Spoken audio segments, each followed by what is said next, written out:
శుక్లాం వరదరం విష్ణుం శశివర్ణం చతుర్భుజం ప్రసన్నవదనం ధ్యాయేత్ సర్వవిజ్ఞోపశాంతయే. ఓం శ్రీ గురుభ్యో నమః. నమస్తే అండి, నేను మీ రామకృష్ణ హాన్, ఆస్ట్రో న్యూమరాలజిస్ట్ని. అందరూ ఎలా ఉన్నారు? నేటి నుండి నేను చెప్తున్నటువంటి రాసుల చుట్టూ అదృష్టం అనేది వైఫై లాగా తిరగబోతుంది. ఒక అయస్కాంతం ఒక ఇనుముని ఎలా ఆకర్షిస్తుందండి, ఇనుప ముక్కను అయస్కాంతం ఎలా ఆకర్షిస్తుందో అదృష్టం కూడా నేను చెప్తున్నటువంటి రాసులను అలా ఆకర్షించబోతుంది. మరి నేటి నుండి అంటే ఆ నేటికి ఉన్నటువంటి ప్రభావం ఏంటి, అసలు నేటి నుండి ఎందుకు? మనకు పుష్కరాలు మే 1వ తారీఖు నుండి 12వ తారీఖు వరకు నర్మదా నదికి పుష్కరాలు వచ్చాయి. ఎందుకు వచ్చాయి? మనకు తెలిసినటువంటి విషయమే. గురుడు స్థానచలనం చేసినటువంటి మొదటి 12 రోజులు మనకు పుష్కర కాలం. ప్రతి రాశిలోకి గురువుడు అడుగుపెట్టినటువంటి సంవత్సరంలో కూడా ఖచ్చితంగా మనకు ఒక్కొక్క నదికి పుష్కరాలు వస్తూ ఉంటాయి. మీకు అందరికీ తెలిసినటువంటి విషయమే. అయితే ఈ పుష్కర కాలము ఏ పుష్కరాలు ఏ కాలంలో అంటే ఏ రాశిలోనైతే వచ్చాయో ఆ రాశిలో పంచగ్రహాలు అంటే 5 గ్రహాలు కూటమిగా ఏర్పడతాయో అవి శుభగ్రహాలు అయి ఉంటాయో వాళ్ళు అదృష్టవంతులు అవుతారు. అంటే ఒక విధంగా నేను చెప్పినటువంటి రాశులు ఇది సుమారుగా ఒక 15-20 సంవత్సరాలు మినిమం, అంటే నేను కొలమానంగా చెప్పలేను, మినిమం అయితే 15 సంవత్సరాలకు ఒకసారి ఇలాంటి కూటములు వస్తుంటాయి, పంచగ్రహ కూటములు. నిజంగా ఎంతో అదృష్టం అండి. ఎంతో అదృష్టం అంటే అదృష్టమే. ఇది ఒక అద్భుతమైనటువంటి సమయంగా చెప్పుకోవచ్చు. మనకు క్రోధి నామ సంవత్సరం ఇది. అదేవిధంగా 2019 వికారీ నామ సంవత్సరంలో కూడా ధనుసు రాశిలో 6 గ్రహాలు షష్టగ్రహ కూటమి వచ్చింది. అది పాపగ్రహాలు. దానివల్ల నష్టాలు జరుగుతాయి. శనితో గురువుడు ఎప్పుడు కలిసి ఉన్నా కూడా నష్టమే జరుగుతుంది. అది రాసి పెట్టుకోండి. శనితో గురువు ఎప్పుడైతే కలిసి ఉంటాడో వినాశనం అన్నట్టు. వినాశం మొత్తం టోటల్గా హరించుకుపోతుంది. అంటే ప్రమాదాలు జరుగుతూ ఉంటాయి, పెద్ద ఎత్తున ప్రాణహాని జరుగుతూ ఉంటుంది, ఫైర్ యాక్సిడెంట్ జరుగుతూ ఉంటుంది.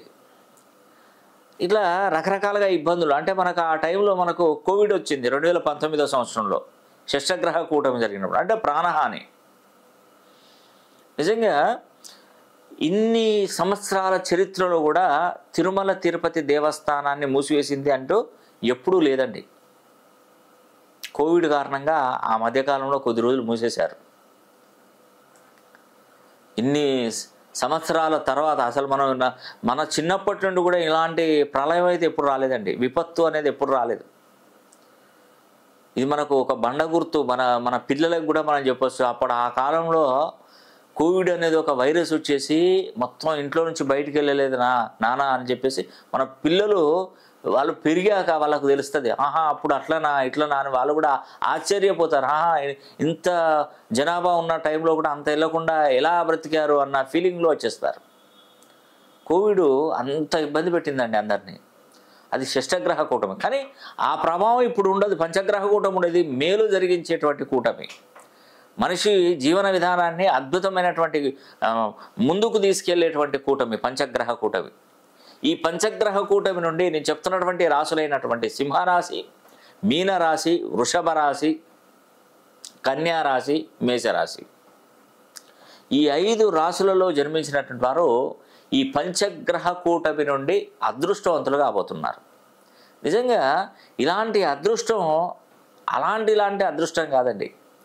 ఒక విధంగా చెప్పాలంటే జీవితంలో మీరు ఎంతో అద్భుతంగా జీవించబోతున్నారు ఈ కూటమి ద్వారా. అంటే దీర్ఘకాలికంగా ఉన్నటువంటి పనులన్నీ పూర్తి కాబోతున్నాయి. కోర్టు కేసులు కానీ, పోలీసులలో కేసులు ఇబ్బంది పడేటువంటి వాళ్ళు కానివ్వండి, భూతగాదాలు కానివ్వండి, రావాల్సినటువంటి డబ్బులు రావడం కానీ, ఆస్తి నష్టం జరిగిన వాటికి డబ్బులు రావడం కానివ్వండి, తల్లిదండ్రుల మధ్య పిల్లలకి మధ్య ఉన్నటువంటి శత్రుత్వం, విభేదాలు, గొడవలు ఇవన్నీ కూడా సమసిపోవడం కానివ్వండి, తల్లిదండ్రుల నుండి సంక్రమించినటువంటి ఆస్తిని పిల్లలకు పార్టీషన్ చేసి ఇవ్వడం కానివ్వండి, ఇవన్నీ కూడా వాళ్ళకు మంచి జరిగే విధంగా జరుగుతుందండి. ఉన్నతమైనటువంటి స్థాయికి ఎదిగే అవకాశాలు కూడా మీకు తప్పకుండా అందుతాయి. ఆర్థికంగా నిలదొక్కుంటారు. వ్యాపారాభివృద్ధి జరుగుతుంది. మనస్సు ప్రశాంతత అనేది కూడా ఏర్పడుతుంది. ఇవన్నీ కూడా మీకు నేను చెప్పినటువంటి సింహరాశి వారికి, మీనరాశి వారికి, వృషభ రాశి వారికి, కన్యా రాశి వారికి, మేషరాశి వారికి, ఈ 5 రాశులలో జన్మించినటువంటి వారికి అదృష్ట యోగం అయితే తప్పకుండా పడుతుందండి. మీరు వీలైతే మీ పేరును ఒకసారి 270 డిగ్రీస్ నుండి 360 డిగ్రీ కోణంలో మీ పేరును మీరు మార్చుకోగలిగితే, మార్చుకున్నటువంటి పేరును ఆధార్ కార్డులో కానీ, పాన్ కార్డులో కానీ, పాస్పోర్ట్లో కానీ, సర్టిఫికెట్లో కానీ ఎక్కడ కూడా చేంజ్ చేసే అవసరమే ఉండదు. కేవలం ఒక నోట్బుక్ తీసుకొని రోజు ప్రాక్టీస్ చేయండి. నేమాలజీ, గ్రాఫాలజీ, సిగ్నేచరాలజీ, ప్రొనాలజీ, Indian western numerology, Indian western astrology ద్వారా నేను ఇవన్నీ శాస్త్రాలను కూడా అన్వయించుకొని నేను ప్రతి ఒక్కరికి సరైన న్యాయం అనేది కూడా నేను తప్పకుండా చేస్తాను.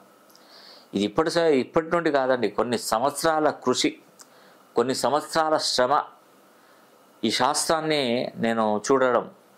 ఎందుకంటే ఒక్కొక్క జాతకస్తునికి ప్రాబ్లం ఉంటుంది, ఇలా ఉంటుంది, గ్రహాలు ఇలా ఉన్నాయి, నెంబర్స్ ఈ విధంగా ఉన్నాయి, డెస్ట్ నెంబర్ ఈ విధంగా ఉన్నాయి, నడిచే దశలు ఈ విధంగా ఉన్నాయి, పుట్టినప్పుడు అటువంటి గ్రహాలు ఇలా ఉన్నాయి, గ్రహస్థితులు ఉన్నాయి, ఇప్పుడు నడిచే గోచార స్థితిగతులు ఇలా ఉన్నాయి. ఎన్ని చూస్తానండి, ఎవ్రీథింగ్ మొత్తం కూడా. అందుకే నేను డైరెక్ట్ అపాయింట్మెంట్స్ కూడా ఇస్తున్నానండి. కలవడానికి, నన్ను కలవాలనుకున్నటువంటి వారికి డైరెక్ట్ అపాయింట్మెంట్స్ కూడా ప్రతి నెలలో ఆదివారాలు కూడా నేను ఇవ్వడం జరుగుతుంది. మొన్న సాటర్డే సండే అపాయింట్మెంట్స్ ఓపెన్ చేస్తే చాలామంది వచ్చారండి, మళ్ళీ వెనుదిరిగిపోయారు. అపాయింట్మెంట్ లేకున్నా కూడా అక్కడికి వచ్చి ఇబ్బంది పెట్టారు మమ్మల్ని. అంటే అపాయింట్మెంట్ లేకున్నా అంటే డైరెక్ట్ కలవడానికి వచ్చారు చాలామంది. అపాయింట్మెంట్స్ ఇవ్వడానికి వరకు మళ్ళీ వెనుదిరి. అందుకే బుక్ చేసుకోవాలి ఫస్ట్. నిన్న మిడ్-నైట్ 2-2:30 వరకు కూడా శనివారం నైట్ చూసి మళ్ళీ తెల్లవారు మార్నింగ్ 5 గంటలకి ఓపెన్ చేయాలి. మళ్ళీ 5 గంటలకు స్టార్ట్ ఉన్నది. 2:30-3 గంటలు అంటే 2 గంటలు నిద్రపోతే నేను అసలు ఆరోగ్యం ఏమైనా ఉంటుందా? పాడైపోదు. 2 గంటలు అసలు వచ్చిన వాళ్ళకు నేను నిద్రపోవాల్సిన పరిస్థితి ఏర్పడుతుంది.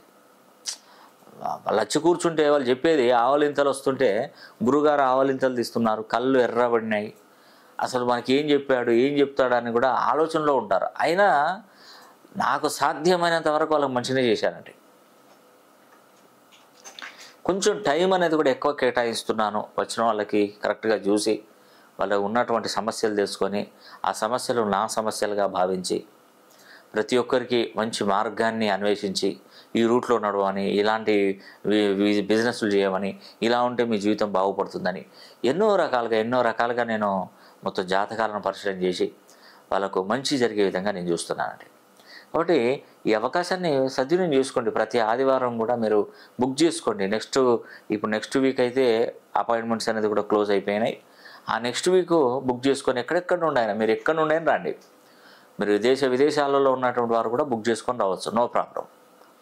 ఆ రోజు మీరు నన్ను కలుసుకొని నేను చెప్పినటువంటి సలహాలు పాటిస్తూ మీ జీవితంలో మంచి ఉన్నతమైనటువంటి పొజిషన్కి వెళ్తారండి. తప్పకుండా నా నోటి వాక్కు ఫలిస్తుంది, మీకు మంచి జరుగుతుంది. ఎప్పుడు కష్టాలనేది కూడా కలకాలం ఉండదు, గుర్తుపెట్టుకోండి. మనకు సూర్యచంద్రులే మనకు ఎట్లుంటున్నారండి, ఒకరోజు అమావాస్య, ఒకరోజు పౌర్ణమి, కొద్ది రోజులు వెలుగు, కొద్ది రోజులు చీకటి, కొద్ది రోజులు వెలుగుతూ ఉంటారు, కొద్ది రోజులు డౌన్ అయిపోతూ ఉంటారు. దాన్ని చూసి చలించొద్దండి. మనిషి అన్నప్పుడు కష్టాలు ఉంటాయి. కష్టాలు లేని మానవుడు ఎవరైనా ఉన్నారా? ఎన్ని వందల కోట్లున్నా కష్టాలు తప్ప ఉంటారు. మొన్న ఏం చేశారండి జగన్మోహన్ రెడ్డి గారు? రాజ్యాధికారాన్ని చేతుల అయిపోయింది, పాటు చేసుకున్న పరిస్థితి ఏర్పడింది. 5 సంవత్సరాలు రాజుగా వెలిగాడు, మళ్ళీ డౌన్ఫాల్ అయిపోయాడు. మళ్ళీ వచ్చే అవకాశాలు ఉండొచ్చు, చెప్పలేము. ఎవరి అదృష్టం ఎలా మారుతుందో తెలియదు. నా టీఆర్ఎస్ పార్టీ బీఆర్ఎస్గా మార్చుకున్నారు, వాళ్ళకి ఆ దరిద్రం పట్టిపోయింది. టీఆర్ఎస్ పార్టీ అదే నంబర్లో ఉండగలిగితే మాత్రం వాళ్ళకు చాలా బాగుండేది. ఆ బీఆర్ఎస్గా ఏదో పార్టీ చేంజ్ చేసుకున్నారు, ఆ సంఖ్యాబలం అనేది కూడా మొత్తం చేంజ్ అయిపోయింది. ఈ సంఖ్యలు వాళ్ళకి ఇద్దరికి తండ్రి కొడుకులకు, కేసీఆర్ గారికి అండ్ కేటీఆర్ గారికి ఇది బద్ద శత్రు సంఖ్యలు అయిపోయినాయి. తద్వారా ఏంటంటే మొత్తం టోటల్గా ఓడిపోయారు. మళ్ళీ టీఆర్ఎస్ ప్రభుత్వం ఫామ్లోకి రావాలంటే ఖచ్చితంగా మళ్ళీ వాళ్ళ పేరులోనైనా సరి చేసుకోవాలి, లేదంటే ఈ టీఆర్ఎస్ పార్టీనైనా మనం మార్పు చేసుకోవాలి. ఇంకొక లక్కీ పర్సెంట్ ఇంకొక విషయం ఏంటంటే మనకు టీఎస్ అనేది వరకు ఉండే టీజీ అని మార్చారు. నేను చెప్తున్నానండి, ఈ టీజీ అనేది ఈ సంఖ్యాబలం అనేది మళ్ళీ కేసీఆర్ గారికి మళ్ళీ కేటీఆర్ గారికి ఇది ఫేవర్గా మారుతుంది అంతే. నేను ఖచ్చితంగా చెప్తున్నాను కదా. అది ఎప్పుడైతే టీఎస్ నుండి టీజీగా మార్చారో మళ్ళీ బీఆర్ఎస్కి ఇది చాలా పవర్ఫుల్గా మారిపోయింది. అసలు కర్మకు తీసుకున్నాడు అనిపించింది నాకైతే. కర్మ ఇదంతా ఒక కర్మ. ఇది ఒక విధంగా వాళ్ళ పార్టీలోనే ఇప్పుడు కాంగ్రెస్కి ఇది ఒక కర్మలాగా మారింది. మళ్ళీ చక్కగా టీఎస్ ఉంటే అతనికి శత్రు సంఖ్య అయిపోతే అతని జీవితంలో మళ్ళీ మూమెంట్ రాకపోవచ్చు, చాలా తక్కువ ఉండు. ఇప్పుడు మళ్ళీ టీజీ అని చేశారా, అది బీఆర్ఎస్కి ఇది చాలా ఫేవర్గా మారుతుంది. రాసి పెట్టుకోండి, 100కు 100% రాసి పెట్టుకోండి.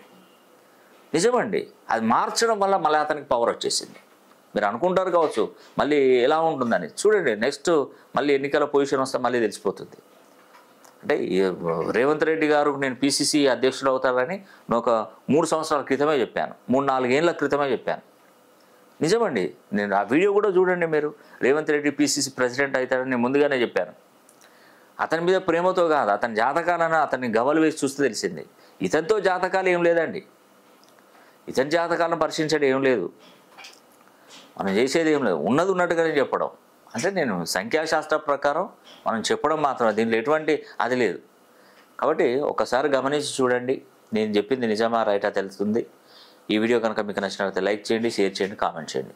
సర్వే జన సుఖినో భవంతు.